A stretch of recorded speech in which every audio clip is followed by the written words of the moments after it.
देश के पूर्व चीफ जस्टिस डीवाई चंद्रचूड़ पिछले कुछ दिनों से विवादों में हैं। वजह तय वक्त से ज्यादा समय तक सरकारी घर में रहना। पिछले साल 10 नवंबर को वो सुप्रीम कोर्ट के चीफ जस्टिस पद से रिटायर हुए थे। इसके बाद उन्हें 31 मई 2025 तक सरकारी घर में रहने की परमिशन मिली थी, लेकिन अभी तक उन्होंने घर खाली नहीं किया है। बार एंड बेंच से बातचीत में पूर्व सीजेआई ने बताया कि उन्होंने अपना पूरा सामान पैक कर लिया है, बस कुछ रोजमर्रा की जरूरत वाला फर्नीचर बचा है।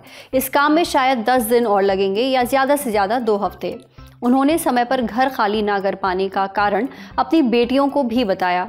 दरअसल पूर्व सीजेआई चंद्रचूड़ और उनकी पत्नी कल्पना दास ने 2 बच्चियों को गोद लिया है। इनके नाम है प्रियंका और माही।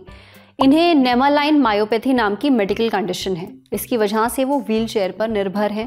पूर्व सीजेआई ने कहा कि वो दिल्ली में लगातार ऐसा घर ढूंढ रहे हैं जहां व्हीलचेयर का आसानी से इस्तेमाल किया जा सके। डीवाई चंद्रचूड़ कई मौकों पर अपनी बेटियों की मेडिकल कंडीशन नेमालाइन मायोपैथी का जिक्र कर चुके हैं। क्या है नेमालाइन मायोपैथी? इसके बारे में हमने जाना Marengo Asia International Institute of Neuro and Spine Gurugram के चेयरमैन डॉक्टर प्रवीण गुप्ता से। डॉक्टर प्रवीण बताते हैं कि नेमालाइन मायोपैथी एक रेयर कंडीशन है। ये जेनेटिक म्यूटेशन यानी जीन्स में बदलाव की वजह से होती है।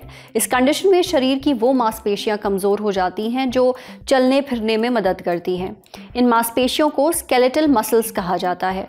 जिन्हें नेमालाइन मायोपैथी होती है उनके पूरे शरीर की मांसपेशियां कमजोर हो सकती हैं, लेकिन आमतौर पर सबसे ज्यादा असर चेहरे, गर्दन, धड़, ऊपरी बाहों और पैरों की मांसपेशियों पर पड़ता है।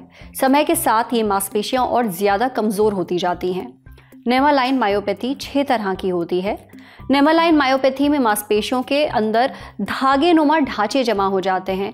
इन्हें नेमालाइन बॉडीज कहा जाता है। ये माइक्रोस्कोप से देखने पर ही नजर आते हैं। नेमालाइन मायोपैथी के लक्षण जन्म के समय या फिर बचपन में दिखाई देते हैं, जैसे मांसपेशियां कमजोर और पतली हो जाना, चबाने, निगलने और सांस लेने में परेशानी होना, चेहरा लंबा और पतला हो सकता है, रीढ़ में टेढ़ापन आ सकता है। इसके अलावा हाथ पैर में कंपकपी, धीरे धीरे बैठना, चलने में दिक्कत आना और जल्दी थकान हो सकती है।